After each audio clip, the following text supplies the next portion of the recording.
Hello and welcome to Humanism Now, the podcast from the Central London Humanists for anyone active or just curious about all things humanism.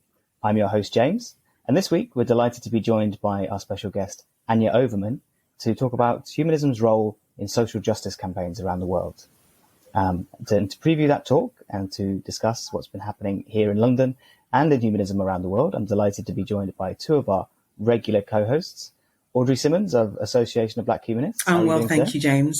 And joining us live from Manila, my colleague at Central London Humanists and from Humanist International, AJ. Hi, James, Audrey. Good to be with you.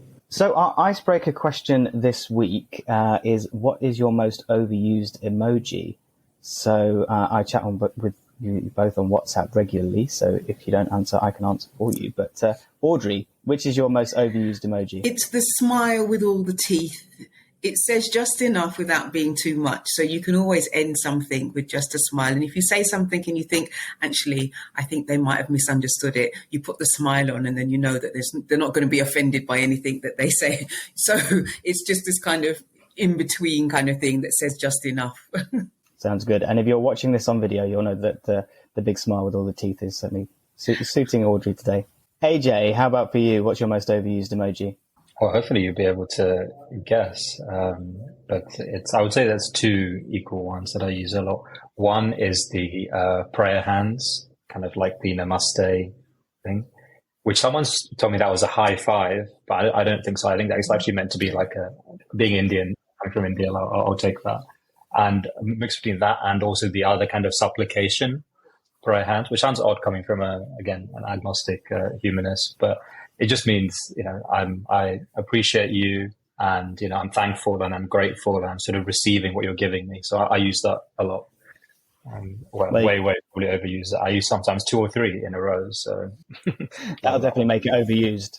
You can't have multiple two-handed emojis in your messages. We need a humanist emoji. We need to contact the International Association.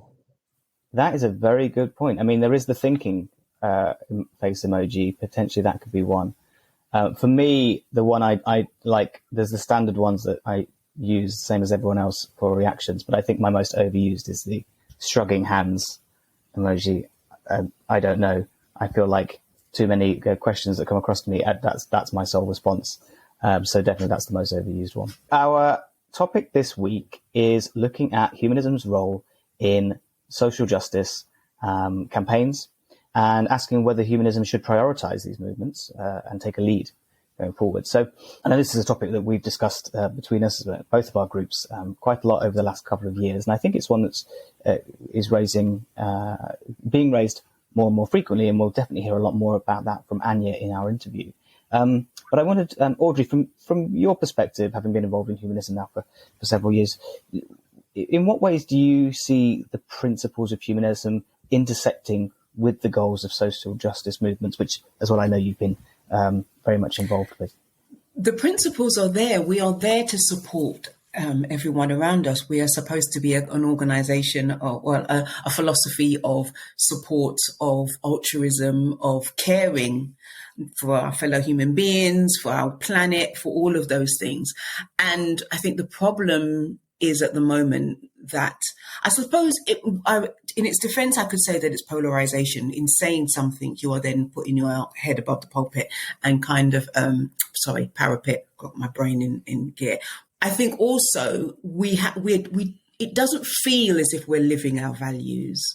However you view humanism and whatever humanism means to you, I don't think as a movement, as groups, that we really do anything, even on a local level, that really says that we're living our values. And so social justice, whether we follow whatever's going on in the world at the moment or pick things that mean something to us, we don't seem to be doing anything. We don't even seem to have a voice in the room. We may send out a few tweets from some organizations about things, but I don't think we do anything on the ground. And I find that quite disappointing. Yeah, thank you. And AJ, from your perspective, do you see that humanism should inherently include a commitment to social justice? And if so, how can this commitment be effectively integrated into the practice and philosophy of humanism? I would say humanism inherently, as Audrey says, contains a concern for others. That can be your neighbor. That can just be even in your family. I mean, arguably, the best charity begins at home. Raising kids properly. Many people don't have time to be involved in other campaigns coming home after a long day at work. So that concern for others has to be manifested in some way to be a humanist, I think. If we're talking about capital H humanism as a movement, and then social justice as like this sort of social activist phenomenon, then I don't think that's inherently deserving of Mrs. Jones down the road should be a social activist because she's a humanist. Well, no, she just may be a good grandma, she may be a good mom, sister, etc. So that, and I think it's true that it only takes a minority of very, very motivated people to change the world. It doesn't actually take everyone in the country.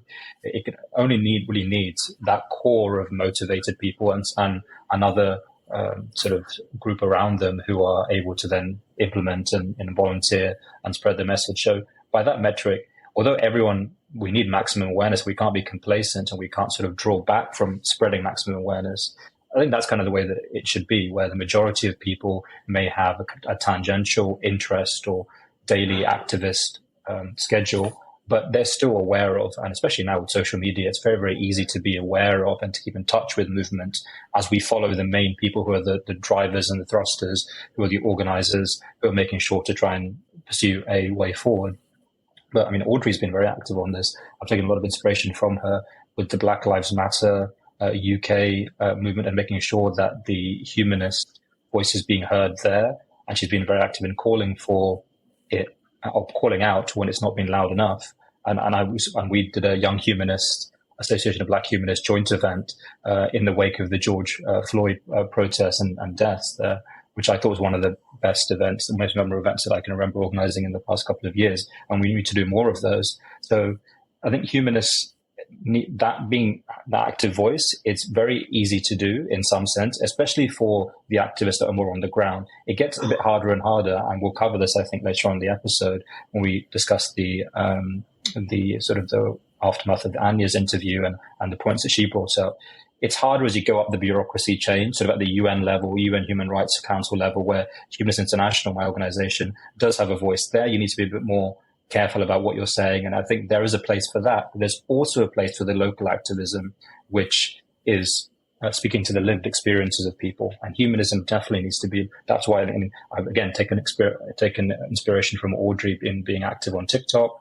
I started a TikTok a few months ago just to make sure that there are young humanist or humanist voices of any kind, but certainly young humanist voices in the UK on these platforms that can reach people in a different way than how people are reached with YouTube or Twitter or Insta. So that's, I think, a key priority for us going forward. Yeah, thank you.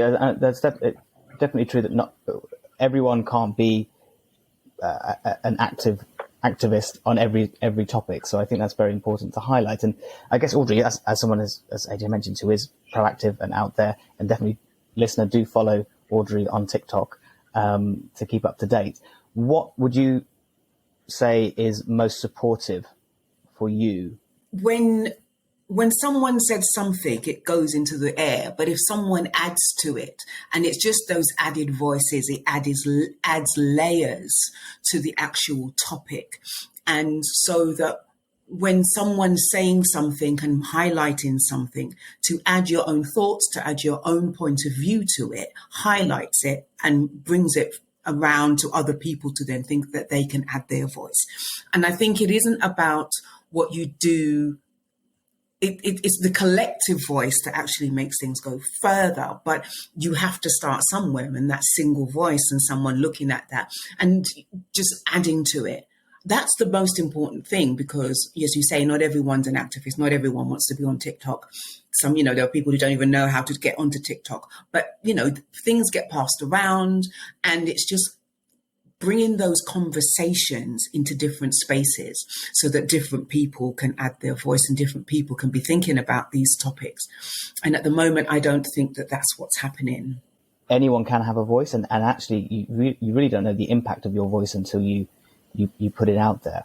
And that's one of the wonderful things about social media, with all its flaws, is that and we found this through the podcast channels as well, is that once you put things out, you get followers and you get views from all over the world, and you don't quite know who's going to hear what you have to say, and you may change someone's mind. And if you change enough, if enough people change a few minds, then that's how you can implement change, despite being one voice amongst 8 billion. So do keep it up, and yeah, I agree. Everyone should join and support and promote and join the conversation. But I wonder, given there are so many pressing issues, and of course we're much more aware of the number of issues in the world now because of this interconnectedness, how should we approach the prioritization dilemma and avoid overwhelm when it comes to dealing with these issues? So AJ, I wonder, from your point of view, given the spectrum of issues that's encompassed by this sort of broad term of social justice, how should humanists, or how do you as a humanist prioritize which issues you feel like you need to really lend your voice to? I think humanism, in its principles, already has an inbuilt toolkit for filtering down these issues. We follow the evidence. We follow the results. If I'm doing a certain action, what results are coming out of that? We try and think skeptically. Just because there's a massive protest going on today in my city for a certain issue doesn't necessarily mean that I have to be, that's the place I need to be.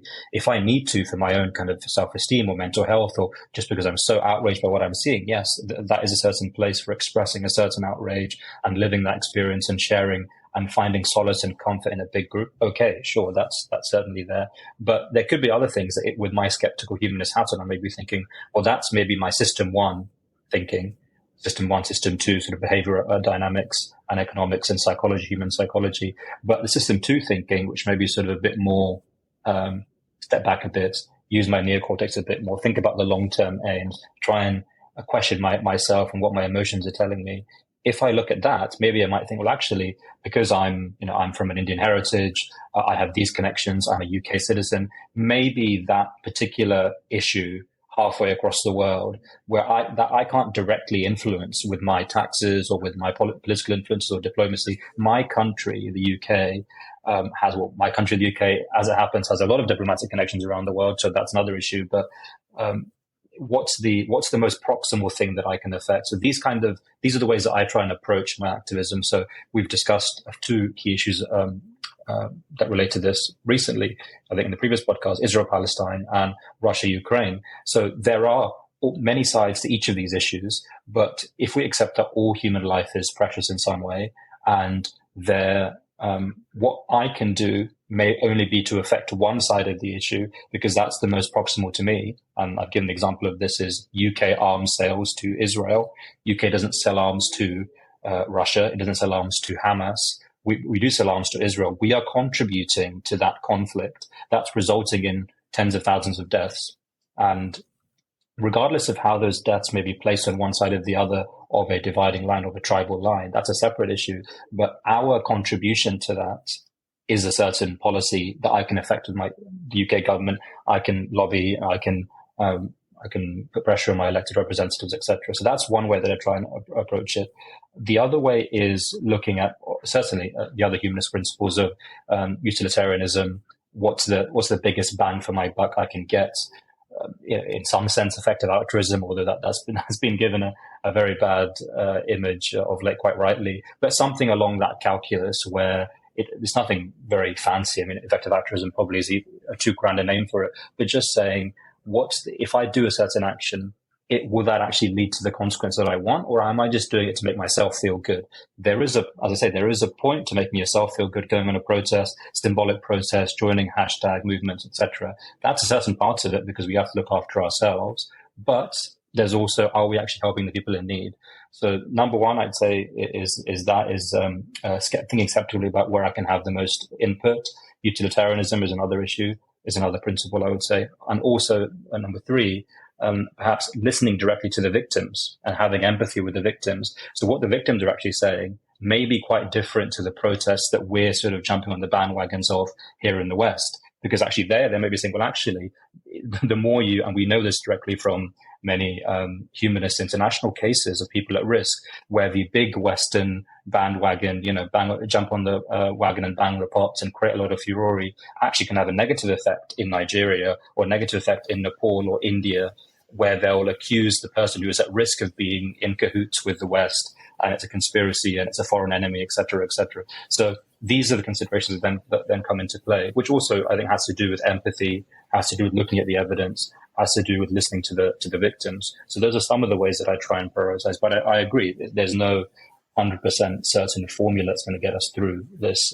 We have to treat each case on its merits. Listening to what is actually going to have the most effect. What do people actually want? What help do they actually need? And I think, I would defend the original principle of effective altruism. I think in its purest form, how can an individual contribute and have the most impact with the time and the resources that they have available makes a lot of sense. And also, a lot of it was also built around allowing people their autonomy. Audrey, I wonder from your perspective, how do you deal with this prioritization dilemma? How do you decide this is something that I need to make a TikTok video about and then my voice? I hear AJ being very logical. I'm a bit more from the heart. I'm a bit more grassroots about things.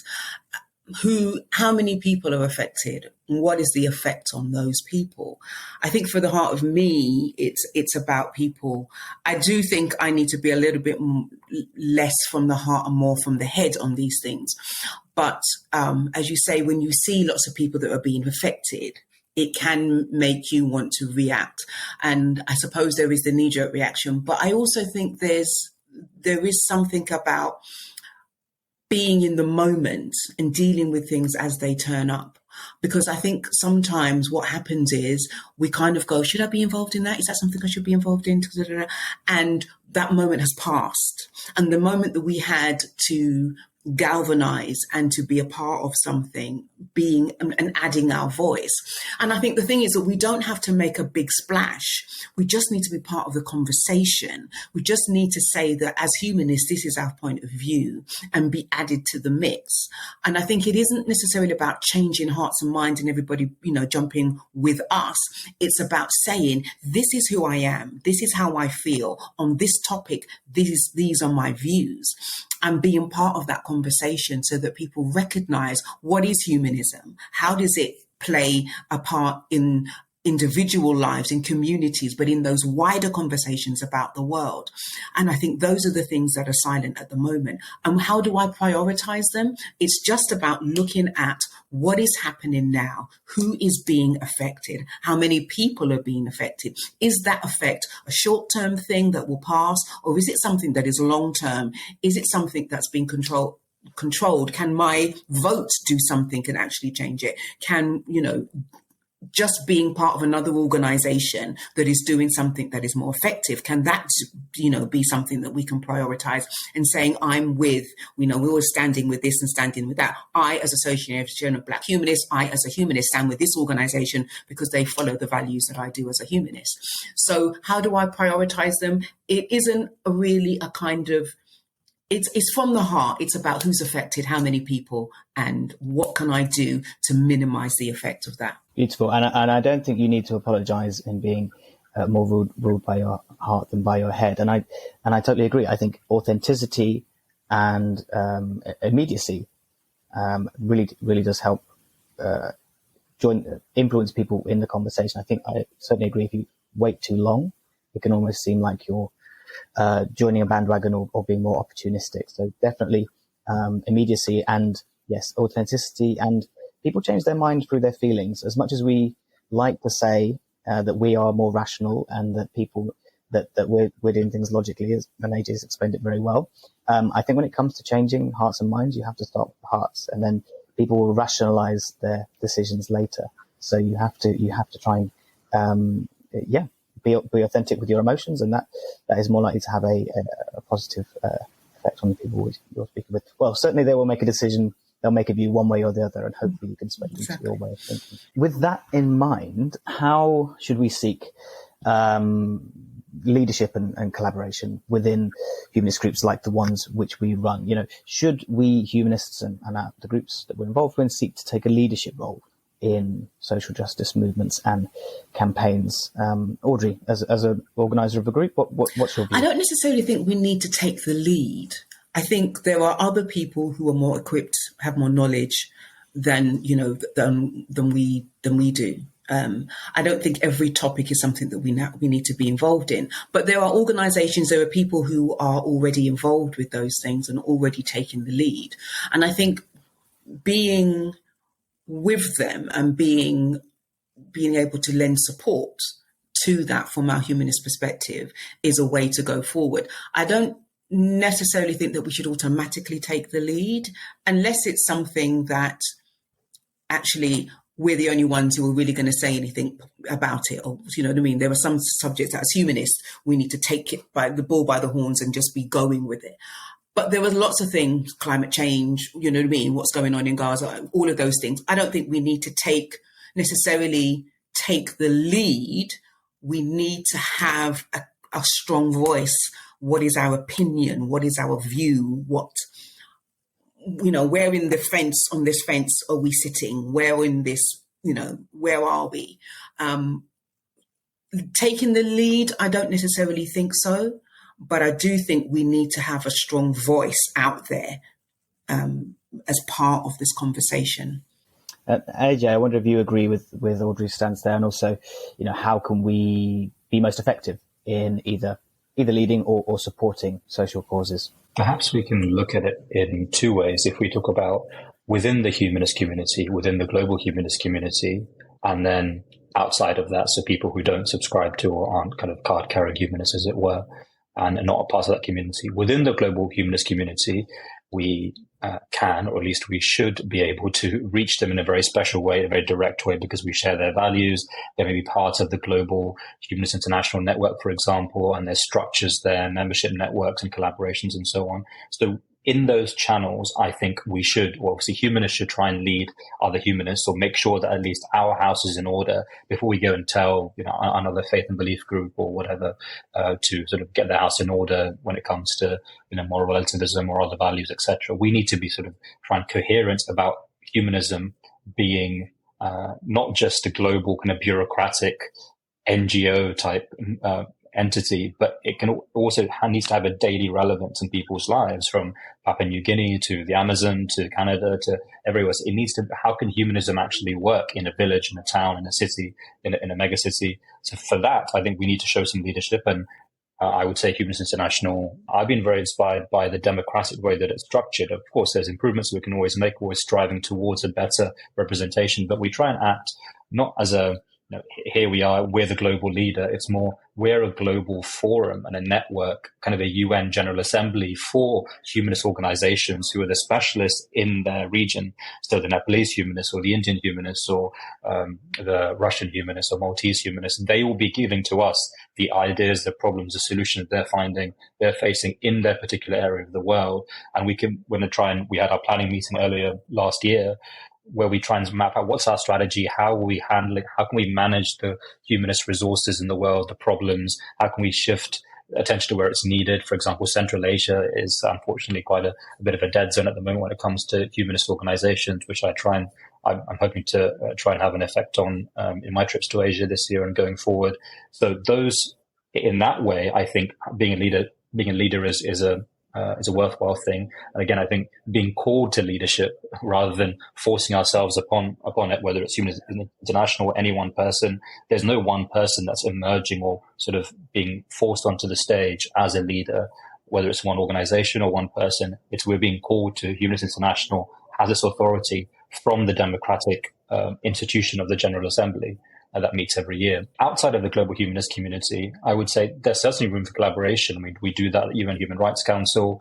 I've spoken often of my interfaith work with amazing, inspirational people from the Baha'i community, from the Christian charities who do a lot of great work. Even though we differ on some theological issues or ideologies, that doesn't stop us from saying, listen, human lives are valuable. And we need to come together to try and set aside our differences and work on these things. So that we need to be collaborating. I think I completely agree with Audrey. We just being part of the conversation will be a great first start. And I would say, I would say climate change and nuclear war are the two standout issues of this century and or even of the previous century. In those, we definitely should be leading inside the humanist community and also being a collaborative, trying to be a leading role outside of the humanist community. But many other issues, Humanist UK had, I think, a poll of members maybe a couple of years ago, where all of the, give us all of the issues that we should be working on kind of thing, which is probably a bad idea. But it came up with 70 different campaigning issues that the Humanist UK members, maybe 150,000 or so members and supporters in the UK came up with. Now, you can't take 70 issues to a politician or to a parliament or to a working group. We narrowed that down to maybe 5 or 6.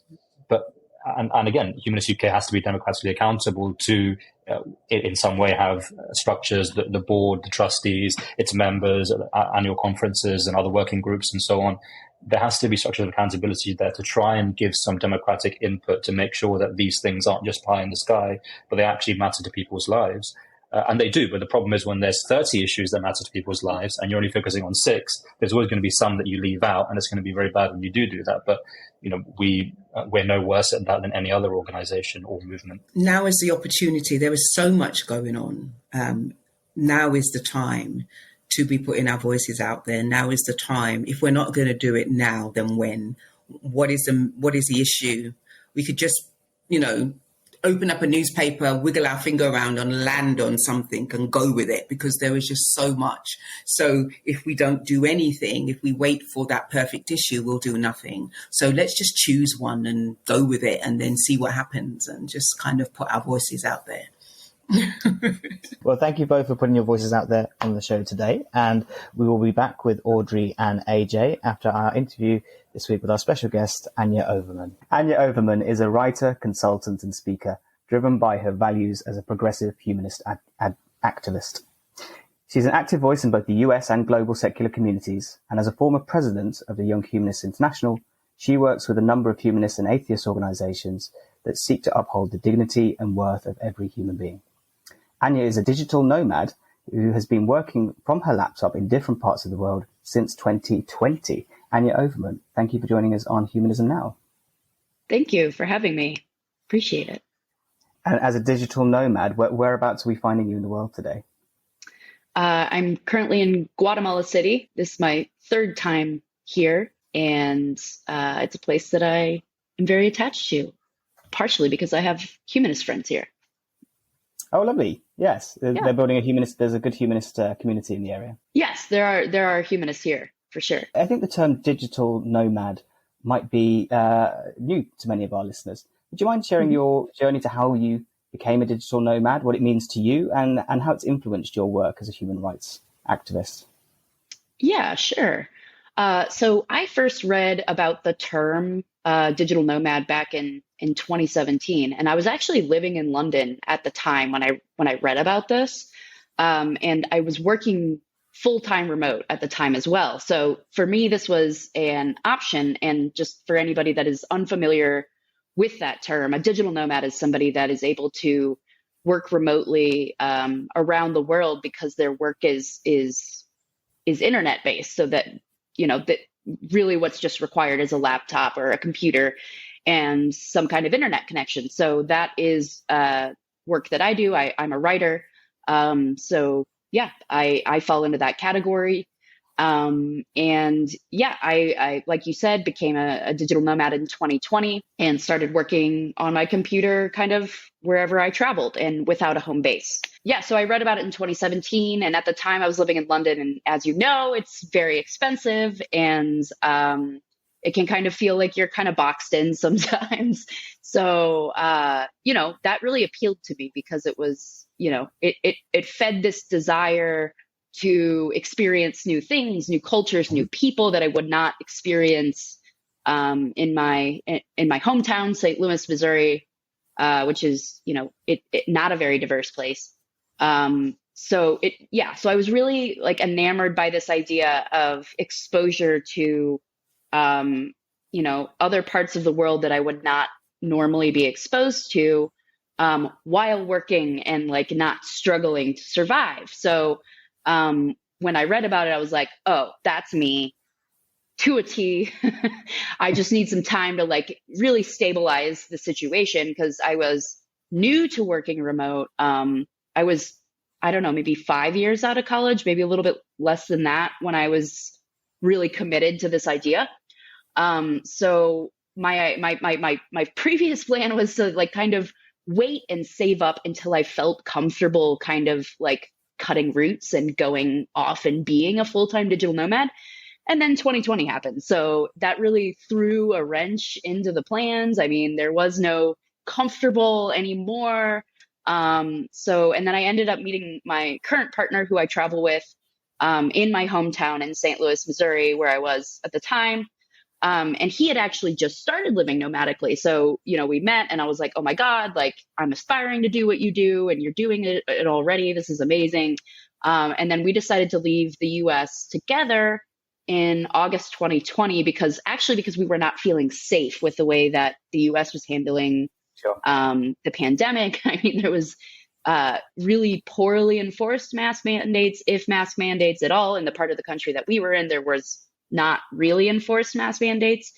And then, people were very, timid and not and very skeptical about getting vaccines. So that was making it difficult to feel safe. So instead of starting this journey in like a very like comfortable way, it was more of a like, seeking safety, which is not how I envisioned how I would start all of this. But that's some helpful background for kind of, I guess, definitely. What we're going to talk about later with my activism and how this has sort of shaped that. Absolutely. So what a lovely, wonderful story about meeting your partner in your hometown and then and sort of having the same goal. I mean, humanists aren't known for their beliefs in fate, but that's probably about as close as you can get. Sure. But yeah, I mean, so you've traveled now to more than 20 countries. Mm-hmm. So you must have gained so much. You must have met so many different people. What perspectives have you gained, particularly on global human rights issues, and how has that influenced your work? Yeah, so I think prior to the travel that I've now experienced, I was under this impression that that the work that we're doing as humanists has more impact than it actually has. And then through these travels, I've sort of realized that the world is not as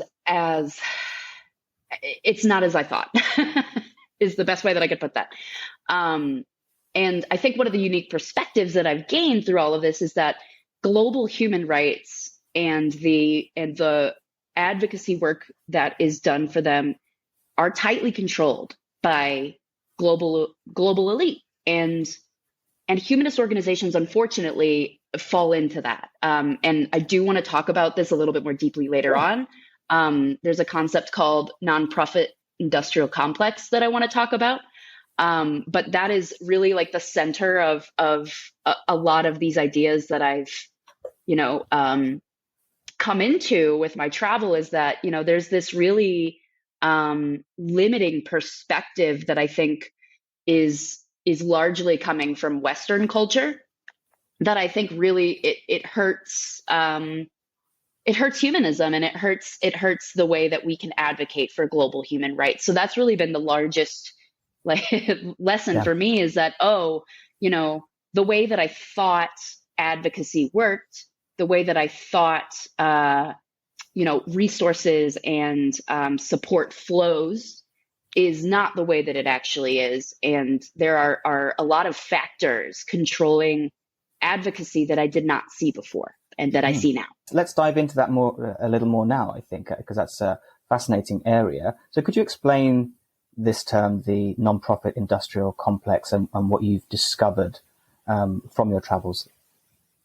Yeah, so this term nonprofit industrial complex, it was popularized in 2004 by a collective of radical feminists of color with this group called Insight!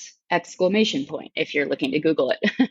And this term really means that nonprofits function as this form of soft social control to essentially placate masses and maintain order. So really, basically, this term nonprofit industrial complex is framed by the argument that the state uses nonprofits to professionalize organizing and curb activism's ability to disrupt the status quo. It also encourages social movements to really model themselves after capitalist structures rather than to challenge them and to funnel money that would otherwise go toward taxes into private foundations. And it really allows corporations to perpetuate an oppression under the guise of charity. And really, this really puts a chokehold on social justice movements. And unfortunately, in my experience, I have found that humanist organizations fall victim to this nonprofit industrial complex. Now, that isn't really the fault of humanist organizations. This is a structure that we are all subjected to. I mean, we don't have, in the U.S., for example, the structures in place legally to support us with a lot of, like with healthcare and with, really basics for survival. So we, to compensate for that, it gives rise to nonprofits, and some of those nonprofits are humanist nonprofits. And so that means that there's really this element of money and control that's involved in nonprofit organizations that keep a tight lock on what those organizations are able to accomplish, what they're able to talk about, and what they're able to stand for publicly. And that really, I think, is going to further cause damage to humanism as time goes on. And I can get into why. There's a question I know you have prepared about young people's role in humanism, and this really ties to that. If we want to kind of make a jump over to that. Sounds to me like saying this is almost more an unintended consequence of these organizations than an intentional form of oppression, but still it requires that structural reform. So yeah, certainly. I mean, certainly be useful to know, as your former role as, president of Young Humanists International. I know you're, very much involved with humanist international movements and organizations globally. So I think this is, a fascinating change of mind, which again is something we'd like to focus on here. So yeah, what do you see as the reforms that are required, and I guess who's going to drive that, and what role does the next generation of young humanists play in that? Yeah, it's a really solid question. And like you said, I think it's not humanists' fault that organizations are in this situation. It's just the structure that we find ourselves in. And that is, it's kind of like, you're not responsible for what you inherit, but you are responsible for how you move forward with that. So with that in mind, I feel very strongly that youth are at the crux of everything humanism. And I just want to clarify, I don't really mean like youth like me. I'm 30, I'm a millennial. I feel like I, am middle age at this point. And when I say youth, I mean like Gen Z, Gen Alpha. I mean like genuinely younger people. Because I really think that those generations are going to be pivotal in deciding how humanism is situated in the world as we move further into global crisis between, climate catastrophe and fascism on the rise and, unprecedented global wealth disparity. So youth are they're going to be the ones that really decide whether humanism has a place in the future. And if young people decide that, humanism does not serve them and this movement declines, in honesty, I wouldn't be surprised. And the reason for that is because I don't really see older humanist leaders being able to deliver what youth need. And I think that is really in large part due to this failure to look inward and address biases. And those biases are really upholding white, heterosexual, patriarchy, and capitalist and imperialist systems. And if humanism really has a chance at relevance in the future, there will need to be more space for young people to shape it.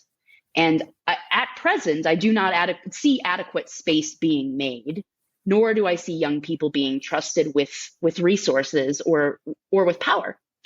And I really hope that changes. But if it does not, I think young people will make their own movements outside of humanism and possibly leave the older generations to die with an irrelevant movement. Like that is, and I'm not trying to be alarmist or anything, that is just the way that I see youth responding to humanist ideals. And that's really sad because, I mean, there are some really great ideals in humanism that I think are very aligned with a lot of the values that young people hold. And I just want to kind of bring this kind of from, kind of high up philosophical talk to some more specific, real life examples. And the most obvious real life example I have right now of humanism failing to appeal to young people is in the way that humanist organizations have either like fallen silent on genocide in Palestine or equated Israel and Palestine as if they have equal power in the genocide being waged on Palestinians. And I will say, Humanist International has remained silent since October 7th, but they did make a statement in 2014 about the Israeli-Palestine conflict, and it does equate the two sides. So young people notice this. They notice this type of thing, and they aren't impressed by it. They're really confused why, an organization that prides itself on humanist values and really championing them at an international level wouldn't speak out with a proper analysis of power about a situation like this that involves such egregious human rights abuses. So young people notice this and they, they're analyzing this. And in fact, they're very disillusioned by all of that. So if humanism dies out in future generations, it's going to be clear that it's because that it was not able to appeal to young people in a way that they saw that it could be shaped. Because I think that, there are ways that, when I was a little bit younger, I could see, there are some things about humanism that aren't great. Organized humanism, I should say, because humanism as an ideal, that's just kind of this nebulous, right? That yes, anybody exactly. can engage in, but humanist organizations are this very tangible, thing that we can speak to. And that is what I think is going to really have an effect, is seeing that young people don't want to engage in these organizations because they see through the lack of consistency in purported values, verbalized values, values stated in declarations, and active values. And that is, I think Gen Z maybe be just a little bit too old to quite bring down the hammer. But the way that I see Gen Alpha moving through the world, I think they are the generation that might, make or break humanism. They really might come in and say, this isn't what you say it is, and you either need to make it align with what you say it is, or we're done. So yes, exactly. You've got to be relevant. You've got to evolve. You've got to adapt with your communities. I definitely see it as well. The amount of people, the younger the generation, typically the correlation with not being affiliated with organized religion. And yet you still see the drop-off with actually those who want to associate with a movement like humanism. Mm-hmm. So there is clearly a disconnect, and you only solve that really by listening to what people's real concerns are and whether they think the movement is speaking for them. Yeah, and I've been in a lot of these conversations. It's a repeat conversation that happens a lot, where the generations sit down. Older folks are saying, what is it? Why can we not? Why are we struggling so much to attract young people? And then some young voice will say, for XYZ reasons, and XYZ is not accepted. And that's really a problem. And I think, there's going to have to be a reckoning, I think, internally within these organizations to really commit to becoming more relevant. And that process, I think what's slowing that process is an unwillingness to turn inward. I think a lot of humanists would just really, really, really like to believe that it's a marketing problem, and put it on the fact that, oh, well, we don't like to proselytize. We're humanists. We're not like the religious people who go out and try to recruit members. We're a lot more humble, and that makes it harder for us to recruit. Well, as true as that may be, it's also just not appealing enough. So, while it might be partially a marketing problem, if you're not able to have the self-awareness within to be able to say, yeah, we do kind of drop the ball over there, don't we? Maybe if you join, we could work on that together. Like, that is a really appealing offer. That is not an offer that I'm hearing in humanist organizations. It's very defensive and protective over what's been built already. So Yes. I'll be curious to see if older folks, and when I say older folks, I don't mean much older than me or you. I mean, like, there are people that are in their 40s and 50s that are even kind of gatekeeping the way that humanism is done. And so that's why I've kind of lost hope for millennials being the generation that holds people to account in any substantial manner. And that's why I've sort of turned my hope towards younger generations. Don't lose hope. I think I just about qualify as a millennial, so don't lose hope in us all just yet. I think, but similarly, I do have, I have incredible faith in the next generation. I think they're so politically engaged and motivated. They are, and their sort of passion. And really, I think what you're referring to as Gen Alpha. I've heard the term coined that they will be the polars, because they'll be defined by two real issues. One, the polar ice caps, and two, the polarization matter leading into things like social justice, which I thought was a nice term for that generation. Interesting. And I think those are the two key issues that, again, it's people are looking to humanist groups to really be a headlight rather than a tail light on these matters. And, we have two of our regular members, one of our regular members, Audrey, who leads the Association of Black Humanists in the UK, is constantly saying, humanist groups should have been out there with Black Lives Matter right at the forefront. And I know it's a continual point of frustration for her, but these are with the debate and the conversation and raising these issues, I think we can help to drive that conversation forward, and listening, as you mentioned. You describe yourself as an intersectional feminist. I just wondered, based on some of the points we've spoken about there, would you mind just defining that term, perhaps for some of the listeners who may be unfamiliar?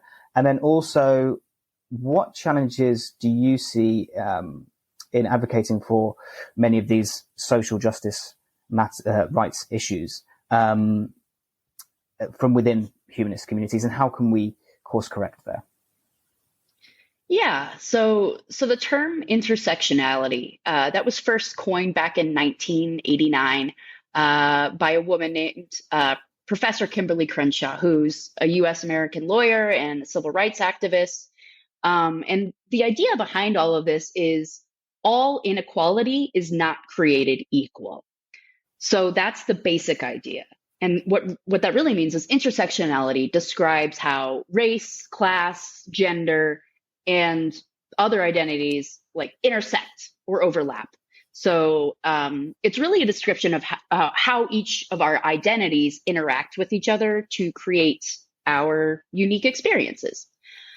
So the feminist movements have historically centered white, cisgender, able-bodied women's voices and experiences, and have largely left out Black and Indigenous women of color, LGBTQ folks, and disabled non-men.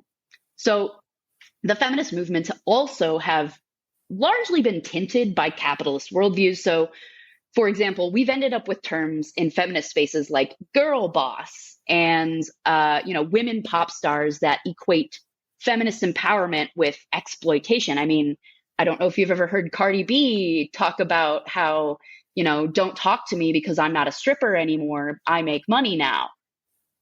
To me, that does not feel like feminist empowerment. It's kind of icky. So intersectional feminism really takes a different tact from that and centers the voices of those experiencing these overlapping concurrent forms of oppression. And it's to understand the depths of these inequalities and the relationships among them in any given context. So, for example, rather than centering the voice of a privileged and incredibly wealthy white feminist like Taylor Swift, intersectional feminism would posit that the experiences of a queer, Black, non-binary feminist are more worthwhile to center because representation of their experience is missing from feminist spaces. So that's really the bird's eye view version of intersectional feminism. So there's lots of different intersectional things, but that's kind of what intersectional feminism is all about. Yeah, no, thank you very much for the definition. Could you also draw out this term centering? Because I think that gets used quite a lot, and I don't think it's often sort of explained what is meant when we say centering someone's voice. Yeah, that's a really good question. I think that does kind of get lost in translation, and it is sort of a young people's term. But I think what we really mean when we say centering is, bringing someone into the spotlight, into the the focal point, and in that could mean in media. That could mean in an organization specifically, like bringing forth, voices internally that are not, necessarily represented as well. But centering is really this, I guess, kind of an umbrella term for reorienting focal points around different people and voices and experiences. So I guess it is kind of a vague term, but that's because it is, I think, encapsulating, many different contexts for shifting that focus. That's helpful. Thank you. And so, returning to the theme, I mean, what would you like to see? I'm sure there's many things, but if you could pull out one or two key changes that you would like to see within, humanist groups, the humanist movement, that could prioritize some of these matters or reform, restructure the way in which aid and support is managed. What would those be? What would be the sort of priorities that you'd flag? Yeah, so I think one of the most pressing priorities is to take firmer, harder stances on certain issues. Like you mentioned, the disappointment of your colleague in not seeing humanist organizations out there on the front lines with Black Lives Matter. And then, engaging as an afterthought. I mean, that is optically looks really bad. And I don't know the extent to which humanist organizations consider that. When you hop on a human rights or social justice bandwagon and you are already positioned as this voice for human rights, it makes you look unprofessional. It makes you look like you're not paying attention. It makes you look like you don't actually mean what you say. So taking a more proactive approach is really vital. I mean, and that catches young people's attention when you come out at the forefront of an issue and you say, no, this is wrong. And I don't need to wait around for other people to say whether or not it is. I know it's wrong. And so, I think the question then becomes, well, why aren't humanist organizations already doing that? And that kind of comes back to the thing that I've been saying before, James, is that, there's a lot of tension internally. There are, the reason that those things aren't happening is because internally people disagree about them. And when I say internally, I don't even necessarily just mean between people. I can mean within a single person. Like there's a lot of, dissonance and difficulty coming to a firm position on something. So I think that's a natural part of being human, though, isn't it? Minds change slowly, and there's always a variety of influences. And yeah, these things do take time. They do, and that makes it really hard to be responsive to a world that is pumping out human rights abuses. I mean, and it doesn't help that we tend to be a very academic community that really can just beat issues into the ground, like talk them to death. And at some point, you got to stop talking and do something. And often that point comes far too late in the process. And by the time that humanists have agreed to say something, it's not as relevant as it once was. It doesn't have the same power that it could have in timing. And it just, again, it makes us look slow. It makes us look, well, why did it take you so long to come to this conclusion? You're supposed to be at the forefront of human rights. So, I think that is one thing.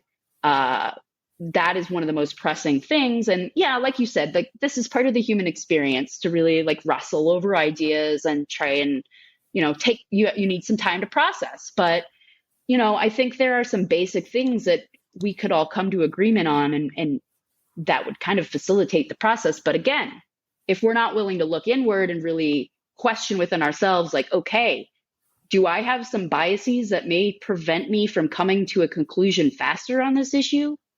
Then it's going to be really tough. I think that's going to be really hard. So yeah, I think we all have to accept that we have biases, right? And we have to put in place measures to make sure that we're able to overcome any inherent biases that we may have, and that's where we're setting out some values. And that's hard. It's really hard. It's hard to hear. It's hard to act on.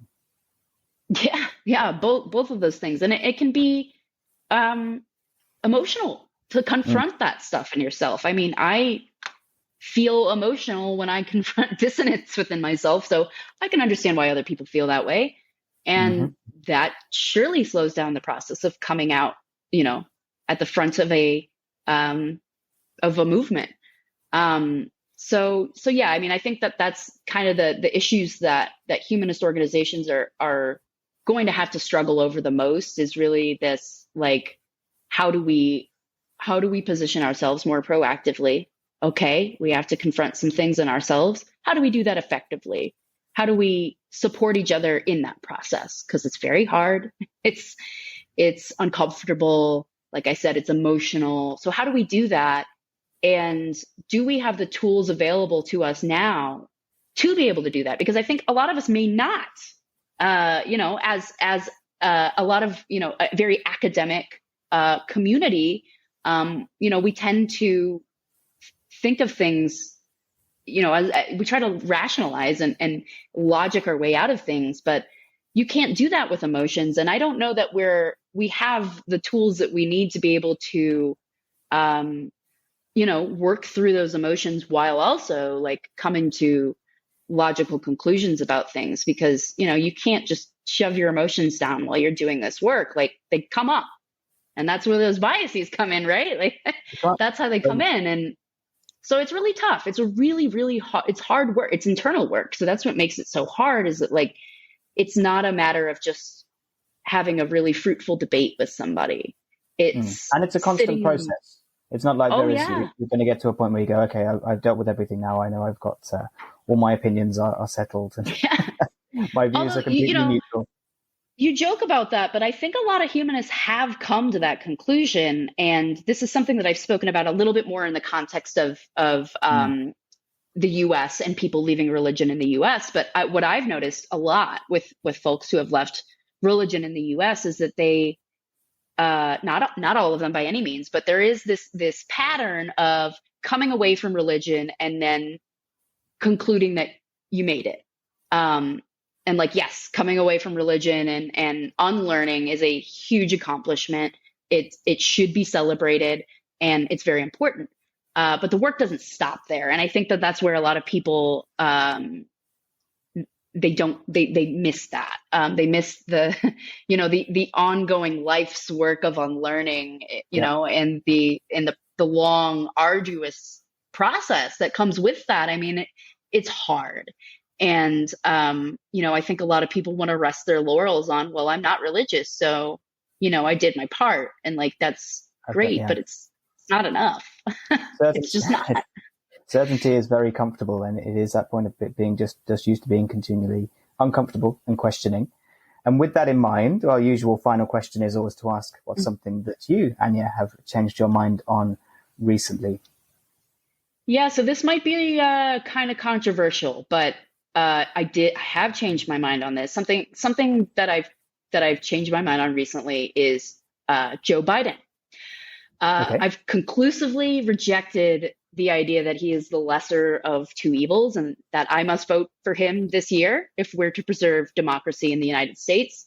I don't trust a world leader who flouts congressional powers twice in mere months to murder people in the Middle East.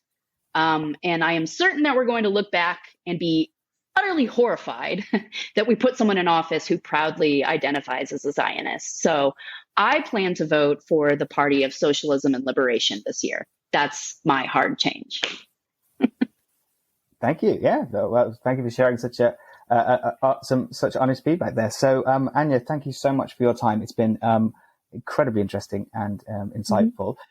If our listeners would like to find out more, I know you have your own podcast, or the Nomadic Humanist podcast.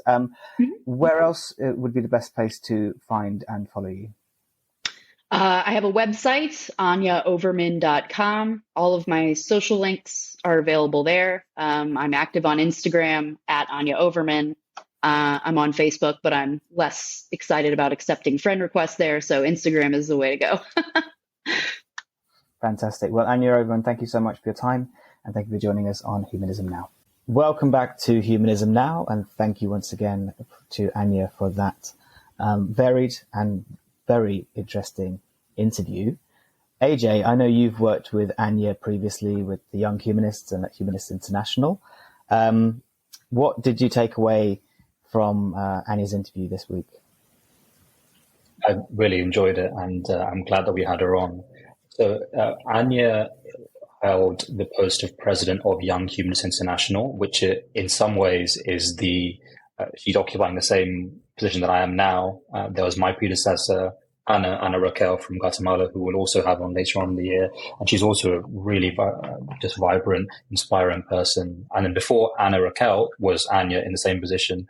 But now that president of Young Humanist International, that position has been turned into a board director position, which is what I occupy now. Yeah, I was hoping that Anya would cover all of the topics that she covered exactly as she did in the interview. And I was really won over by her as soon as I met her. Just her passion, her outspokenness, her willingness to take humanist principles to even uncomfortable and unpopular levels, especially when it comes to fitting in with the NGO bureaucracy, as she says.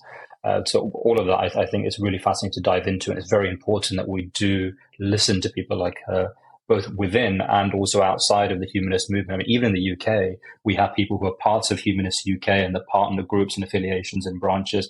And we also have humanists who are outside of that because they disagree with how Humanist UK is operating, which is fine. I think that's the health of our movement. And we're not like other religions or faiths and beliefs who suddenly say, well, if you're either with us or against us, or other political ideologies that says, well, if you don't believe what we do, then we love you. If we don't, then you're going to hell or something like this, or, you're the worst, or you're some kind of, awful person. So I think that this is, I'm really celebrating the fact that we're doing this in relation to what Humanist International does and the NGO, the broader global humanist movement and the bureaucracy of building a movement, which I also share. I think I share a lot of her views relating to that. And nevertheless, both she and I have both joined at one point and work with that bureaucracy and try to achieve things within it, even though she may be a bit disillusioned now. So I came into humanism a bit late. So I wasn't actually aware of humanism as a movement before 2016 or 17, when I started volunteering locally in London in the UK, and then started being more of an active volunteer and ambassador and national coordinator. So I came into it from a social justice point of view. So I started waking up around the Iraq War, 2003 or so. So as I started learning about, what do international institutions do? What is the UN? What's the weaknesses? What's the strengths? So when I found humanism, and I found humanism also had an international presence, I wasn't surprised in some ways that she describes, well, humanism is suddenly, shock horror, not the perfect exemplar of its principles when you get onto that international level. I mean, politics is dirty. The real politics, someone once said, I think it was Eugene Debs in the US, politics is the shadow cast upon society by big business. And in some way that's right, and especially in the US. So this idea of a Washington consensus and the Overton window of what you can and can't discuss, it's there, it's nefarious, and I think it needs to be. And as you were saying, Generation Alpha is really breaking through that, and that's why I'm so happy to join them, even though they've led the way, joining Audrey as well, and other people who are of a different generation, but are still coming onto TikTok with its different algorithms, which are a different way of working than YouTube and Facebook and the other media monopolies. TikTok has a way of cutting through that. I mean, it's still not by any means kind of an angelic altruistic charity. It's not. It's a money-making organization, but there's ways through TikTok to reach people in ways that you can't in other platforms, I think. So she was right about that. And I do agree with her about that. The media monopolies and manufacturing consent has been written about by many social commentators. That's certainly there. But on the other hand, just in any movement, as you get, even if you go from, I do martial arts, you go in jiu-jitsu from the local martial arts circuits and scene to the international competitions, you're going to get politics, you're going to get kind of bureaucracies, you're going to get things you can say, can't say, egos will come in. Well, are you this school of thought? Are you that school of thought? Even in martial arts, and there's virtually no politics there at all.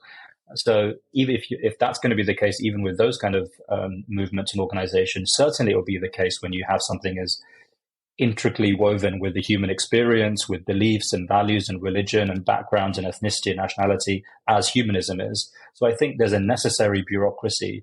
Well, there is a bureaucracy that comes in, and I would say partly it's annoying, it's frustrating because you can't get things actioned as well as you can done at the local level as you can at the national level. On the other hand, I would say, and that's frustrating, on the other hand, I would say in some way it's necessary. And I forget who it was now who explained this in a way that I quite like, that it's almost a necessary bureaucracy that comes with democracy, so that you don't just you're not able to just jump in like a dictator maybe or a king and enact something. You have to go through the process of trying to convince. And we talk about it all the time in HI, in Humanist International. If we're deciding something as a board, we want to say, well, okay, that's good. We're not sure about that. Or there might be, well, even if we're completely unanimous as a board, there's some things that we wanted to actually take to, and actually many things, all things, we want to put to the General Assembly and say, vote on it. Let's put ourselves open to the wild winds of democratic input, which may slow down things, sure. And there has to be a filtering process of, okay, if there's someone really at risk, we need to make an executive decision to help that person, not wait to go through the yearly General Assembly. But larger things about term limits and how the board behaves and other rules and change to the constitution, those things, I think that necessary bureaucracy, I think has to be there. Now, is that a nefarious conspiratorial curbing of activism by the global elite? I'm sure that there's a point in there as well. There is an aspect to that. It's not just black or white. It's not just one thing or the other. Part of it is a nefarious curbing. Maybe the previous generation trying to hold back the young people. That always happens. The previous generation trying to hold on to their positions of power and influence and authority, and not willing to cede through to the younger generations coming through in any organizational movement. That's always going to be there. But so I would want to make a case for the necessary bureaucracy as well. And I would say necessary, I'm not saying that has to be necessarily evil or bad. It's necessary to make us think a bit more. But certainly if there's things, for example, like if we're not speaking up on Israel-Palestine, then that's a real issue. Now, HI has taken a position on it before, as you said before, in previous conflicts and flare-ups in the region, and it hasn't released an official statement on this one. But if the General Assembly wants to, or if the members want to, and HI, and especially the regional blocks, which are going to develop more, they're free to take a position. And again, HI is not the leader or the global humanist voice in that sense. That's not its role. Its role is more of a General Assembly, UN type organization representing various other humanist associations. So it's for them to take the role. And I would say, especially, let's listen to, going back to in part one, what we talked about, let's listen to Arab humanists. Let's listen to Israeli humanists. Let them take the lead on what's happening there. Let's listen to UK humanists on UK arms sales to Israel. So there's roles for humanists to play in every single aspect. But certainly, yeah, if people are pointing to us and saying, here's a humanist principle in your Amsterdam Declaration, and here is a place where you're not applying it, we have to have an answer to that. We can't just sort of skip the question. We have to say, well, here's what we can do. Here's what we are doing. Let's defer to humanists in the region. And because we can't answer for other people and stepping over their cultural and national boundaries. And if there's not a humanist organization there, then that is our problem. And we have to make sure that there is one. But I'd rather it go that way rather than it just being some kind of a global north NGO type position. But she's absolutely right. Brain drain, especially NGOs trying to professionalize and trying to defang activism in many ways, which should and can be a bit messy, just to stay radical and stay true to people's lived experiences. I think there is a way to capture that without sacrificing, any appeal to Generation Alpha. I think we can have a bit of both. It is possible. The larger the organization, the more you've got to be conscious and careful of acting too rashly and too quickly on certain things, unless, as you said, there's something where the speed is necessary. The change can be slow, and does require consultation and making sure all the right voices are heard before, as you say, you can broadly act on consensus. And I think that's then the emphasis is on the individuals who can be more immediate, as we were talking earlier, to be part of that conversation and help change the consensus and drive that institutional change. But yes, definitely institutions are always, I think by definition, going to be slower. And that's always going to be frustration to those who want to see the change more immediate. But that's why the voices matter. But yeah, I definitely think Anya's passion really shone through. And I think she's got a very good skill of navigating, as you say, being willing to take the conversation to uncomfortable places, without causing it to be getting into a position of one that might want to shut down the conversation or might make people feel like they're being judged or shamed. I think she is still that willingness to engage on these uncomfortable topics and try to change minds is hugely important. I think is sometimes lost in discussions around these topics. But Audrey, what did you take away from that? Well, thank you for the shout out. It was much appreciated. I loved her. It was as if she'd been rummaging around in the back of my brain somewhere and hoiking things out. I think she was much more articulate than I. She kind of took the things that I've been kind of mulling around in my head and took them to another level. And really, I think what struck me was the fact that she was talking about, I don't know if she meant it in that way or maybe it's just the way I've interpreted it, but this kind of collusion that we have when we become larger organizations or when we try to do anything. She was talking about government, and I think she was really aimed at charities and how they behave. And we kind of latch on to this idea. Charities, and I know, charities start out as good things, and then as they get bigger, they become protectionist. We need to do this. We need to get involved. We need to make sure that we stay relevant and all of these kinds of things, and then take on the role of government and things like that. And I think humanism has to be careful in how we approach things. And as you say, I think staying grassroots and not being protectionist, being able to say, actually, you guys are doing fine. We don't need to be involved. Actually being able to not be precious about things, having our voice, being a part of that conversation, and then just going, actually, you guys have got this. You guys understand it. I think the problems is that we then think that we need to be in the conversation we need to be, gung-ho all the time, right up there. And I think she was amazing in kind of thinking about what do we do next? And I think the humanism that we have now and the humanism from way back, it's had, it goes in matching the time, what needs to happen at that time. And what needs to happen now is there needs to be a gear change, there needs to be a shift. And maybe, I'm too old to be part of the young humanists, and I'll hold my hand up, that's fine. But Same here. I'm a little bit older. But I'm actually okay with the idea that, that legacy is in safe hands if Anya's the one that's going to be taking it on. Because I think there's an idea that we can get a little bit too complacent and that we've done our thing, we've said our thing, and we're just going to bump along and just pick little bits and pieces that don't really rock the boat.